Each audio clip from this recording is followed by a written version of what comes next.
কাল রাত থেকে মুষলধারে বৃষ্টি পড়ছে তো পড়ছেই। বৃষ্টি থামবার কোনো নামই নেই।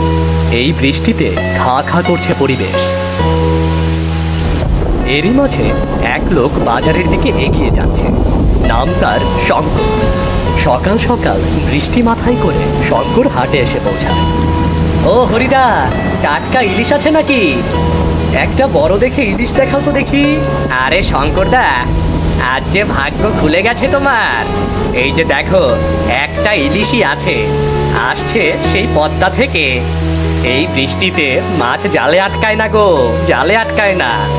একটা ইলিশই এনেছি আজ, একবার নিয়ে দেখো, ঝোল করে থালা চেটে পুটে খাবে গো। সে কপাল কি আমার আছে গো? মাছ তো কর্তামশাইয়ের জন্য নিতে এসেছি। এত বড় আর দামি মাছ খাওয়া কি আমার সাধ্যে আছে বলো? এই বর্ষার দিনেও তোমাকে বাজারে পাঠিয়েছে জমিদার মশাই। এত সকালে তোমাকে দেখে আমি তো ভেবেছি হয়তো নিজের ঘরের জন্য মাছ নিতে এসেছো তুমি। নিজের ঘরে তো নুন পান্তা ছাড়া আর কিছুই জোটে না। দাও দেখি মাছটা, আমার হাতে দাও। বৃষ্টির মধ্যে বেশিক্ষণ দাঁড়িয়ে কথা বলতে পারবো না। এই যে নাও, 20 টাকা হয়েছে। শঙ্কর হরিদাকে 20 টাকা দিয়ে মাছ নিয়ে হাট থেকে বেরিয়ে যায়। পেছনে পড়ে থাকে মাছের গন্ধ আর হরিদার কণ্ঠে বাজারের হাট ডাক।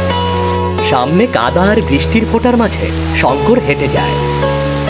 কাদা পায়ে শঙ্কর জমিদার বাড়ি গিয়ে হাজির হয়। কিরে, মাছ এনেছিস তো? এই তো কর্তা, একটা ইলিশই উঠেছিল আজ বাজারে, সেটাই আপনার জন্য নিয়ে এসেছি। বাহ বাহ, বেশ ভালো হয়েছে। তুই সব কাজ ঠিকঠাক করতে পারিস, এজন্যই তো তোকে আমার এত ভালো লাগে রে শঙ্কর। কর্তা বাবু, বাইরে দাঁড়িয়ে থাকবো নাকি? ভিজে গেলাম যে। না না না, দাঁড়িয়ে থাকবি কেন? যা যা, বাড়ি যা।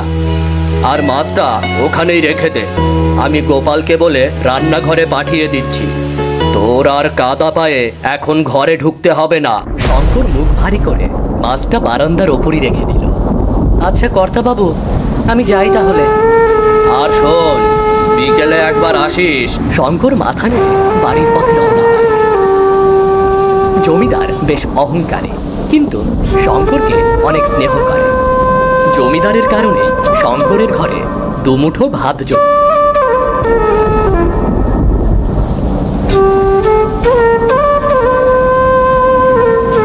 কই গো গিন্নি, ভেজা গামছাখানা দাও তো দেখি। কই গো গিন্নি।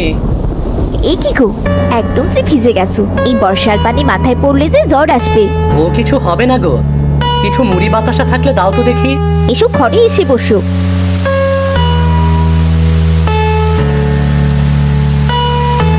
তা কর্তা মশাই আজ তোমাকে কিছু খেতে দেয়নি? আজ জমিদার বাড়িতে ইলিশ রান্না হবে গো। কর্তা আমাকে বিকেলে যেতে বলেছে। তুমি বরং গরম গরম খিচুড়ি বসিয়ে দাও। কর্তা মশাই যদি আমাকে ইলিশ খেতে দেয়, তাহলে আমি চুপটি করে তুলে আনবো।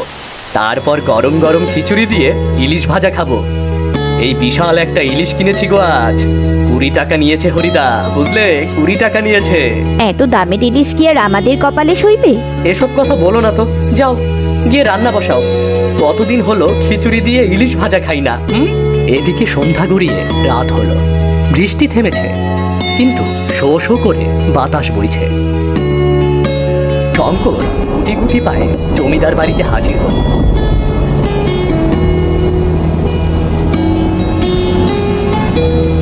হ্যাঁ রে, এসেছিস তুই? বস এখানে, বস। জমিদার বসে থেকে গরম খিচুড়ি দিয়ে ইলিশ ভাজা খাচ্ছিল। শঙ্কর সরল মনে তার সামনেই বসে পড়ল। ওগো, আরেক থালা খিচুড়ি আর 2টো ইলিশ ভাজা দাও তো। ও, কি যে একটা জব্বর মাছ এনেছিস না। এক থালা খেয়ে যেন মনই ভরল না। একদম তাজা মাছ। এই বর্ষার দিনে এ যেন অমৃত, অমৃত।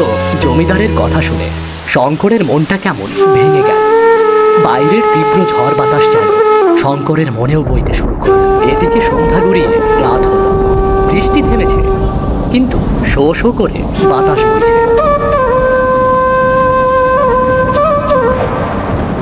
মানুষটা সেই কখন গিয়েছে, এখনো তো এলো না।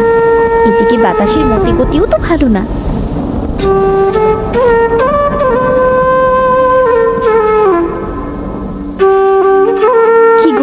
তোমার আসতে এত দেরি হলো যে? সেই কখন থেকে তোমার জন্য খিচুড়ি রান্না করে বসে আছি।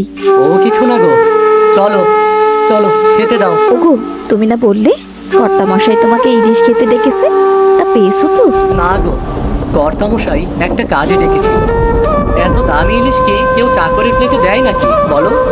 সে রাতটা বাতাসেই কেটে গেল। পরদিন থেকে শুরু হলো তীব্র ঝড় বৃষ্টি।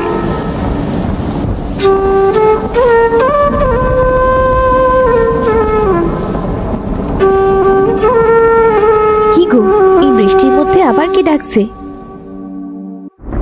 আরে বিমল যে, তা বৃষ্টির মধ্যে দাঁড়িয়ে আছো কেন? ভিজে গেলে তো। না গো বৌদি, ভিজবো না, এসেছি একটা দরকারে। এই বৃষ্টি বাদলের দিনে কি দরকার? শঙ্করদা বাড়ি আছে নাকি তাই বলো তো। হ্যাঁ গো, বাড়িতেই তো আছে। তুমি দাঁড়াও, আমি ডেকে দিচ্ছি।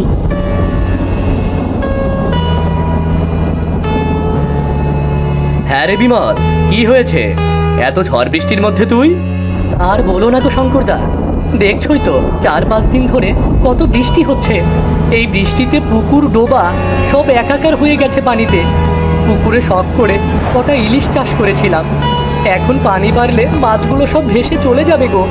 তুমি যদি একটু মাছগুলো ধরে দিতে উপকার হতো খুব। এ আর এমন কি, ঠিক আছে চল তাহলে, চল চল। কিন্তু এই বৃষ্টির মধ্যে?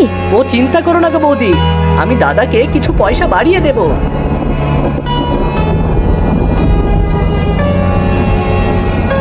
এই নাও শঙ্করদা, এই নাও জালখানা নাও। হরিদার কাছ থেকে একটা বড় জাল এনেছি। পুকুরের পানি বেড়ে গিয়েছে, নয়তো আর বড় জাল লাগতো না, আমার ছোট জালেই হয়ে যেত। হরিদার কাছে যখন গিয়েছিলি তখন হরিদাকেই বলতি, আমার থেকে সেই তো মাছ ভালো ধরতে পারে। হরিদার জ্বর হয়েছে গো এই বৃষ্টি মাথায় করে মাছ বিক্রি করে। আচ্ছা আচ্ছা, দে দেখি জালটা, দে। শঙ্কর বিমলের হাত থেকে জালটা নিয়ে পুকুরের পাড়ে দাঁড়িয়ে ছুঁড়ে দেয়। বৃষ্টির টিপটি পানিতে মাছেরা পানিতে খেলা করছিল।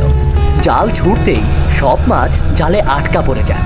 আরে এই বিমল, জালটা শক্ত করে ধর।